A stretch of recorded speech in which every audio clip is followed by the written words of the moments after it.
భారతీయ ఛానల్కి స్వాగతం. జై శ్రీరామ్. హర హర మహాదేవ్. మాధవి లత గారు ఎంపీ క్యాండిడేట్ ఫర్ హైదరాబాద్. ఆవిడేమో అసరుద్దీన్ ఓవైసీకి ఆపోజిట్గా బీజేపీ తరఫున పోటీ చేస్తారు. ఇప్పుడు 40 years నుంచి అసరుద్దీన్ ఓవైసీ వాళ్ళ ఫాదరు అతను కలిపి వాళ్ళే ఈ గెలుస్తూ వచ్చారు కంటిన్యూస్గా. మధ్యలో కొంత ఎవరు బద్దం బాలరెడ్డి వాళ్ళు ఉన్నప్పుడు కొద్దిగా గట్టిపోటీ ఇచ్చారు. కాకపోతే గెలుపు అయితే ఓవైసీదే.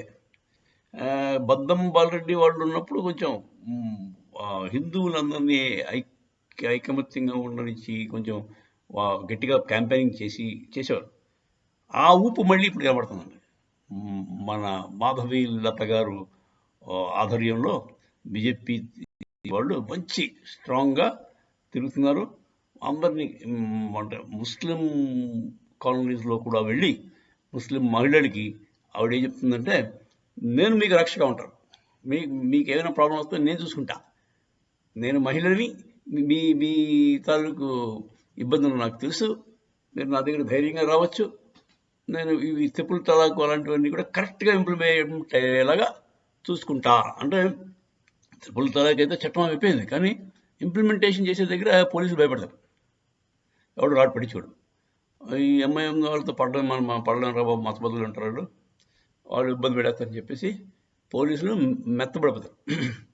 దాంతో ట్రిపుల్ తలాక్ అక్కడికే జరుగుతూనే ఉన్నట్టుంది ఓల్డ్ సిటీలో. అక్కడ అంతేత ఈవిడేమని చెప్పిందంటే, మహిళలకి నేను న్యాయం చేస్తా, మీరు ధైర్యంగా రండి, నాకు ఓటేయండి అని చెప్పి అడుగుతాను. ఇంకోటి, వకత్ వాళ్ళ కబ్జాలు బోల్డ్ ల్యాండ్స్ ఉన్నాయండి. దాంట్లో ముస్లిం సామాజిక వర్గానికి తెలిసిన వాళ్ళ భూములు ఆస్తులు కూడా ఉన్నాయి. సో అవన్నీ కూడా మీకు ఫ్రీ చేసి పెడతా అని ఈవిడ హామీ ఇచ్చింది. చాలా దమ్ముండాలి ఆ మాట చెప్పడానికి. ఆవిడ మంచి ధైర్యంగా మాట్లాడుతుంది.